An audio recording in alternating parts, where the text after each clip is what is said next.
Well, I grew up in Toronto before I moved to Hamilton for school, so I love Toronto. I have a real fondness for the city. My folks still live right downtown near Kensington Market, so I'm here all the time. And, you know, I think we have a kinship with a lot of cities across Canada, especially whether we're in Vancouver or in London, Ontario, or Halifax. You know, we're really proud to be a Hamilton band, but I think we feel close to a lot of these different communities.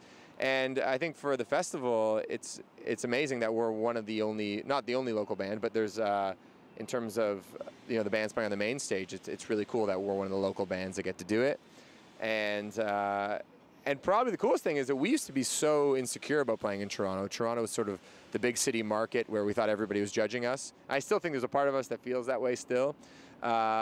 But it's nice to be able to, you know, get an offer from Arts and Crafts, who are this revered record label, like the coolest record label in Toronto, you know, to play their festival and to be, you know, second from the top on the billing. That's something that still doesn't quite register. You're coming off winning 2 Junos this past March in Hamilton.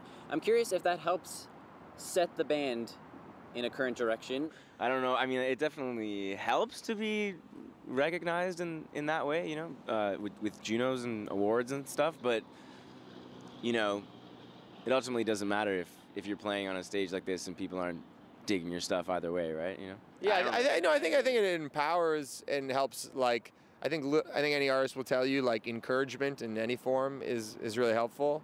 And when we get, you know, awarded with a thing here or there, it's obviously really nice and we feel good that day. I think there's a lot of self-doubt when we, you know, make music or we're on stage. It's like it's a vulnerable thing to do, just to be a creative person and to put yourself out there.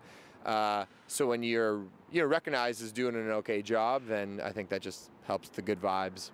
You guys have played festivals around the world, including a whole bunch of Canadian ones.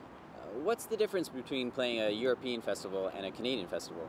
Their festivals in Europe are pretty massively attended. Like, you know, the 200,000 person festivals or up, you know, whatever they are. It's like in Canada, at least to my knowledge, I haven't seen anything quite with those numbers. Yeah, I think festival culture in Canada is something that's relatively new. It's like, there's always been festivals, obviously, but I think there's been a real emergence of them in the last 5 years. What's the plan for the rest of the summer?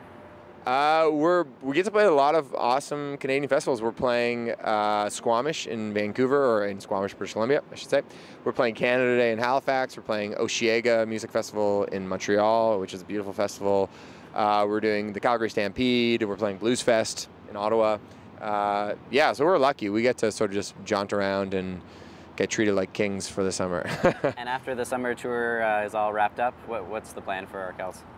We're touring more. We're going back to the U.S. We're going back to Europe. I think we might do another few Canadian dates. And the cool thing is that in the summer, because it's not a typical tour schedule, like we're home during the week and then we kind of fly out to these festivals on the weekend. So we're making new music. So we got lots of ideas cooking. Hey, I'm Talia Schlenger, your host on CBC Radio 2 Weekend Mornings. Friends don't let friends miss out on awesome music videos. So if you like this one, share it with a pal. And don't forget to subscribe to our channel and leave your comments below.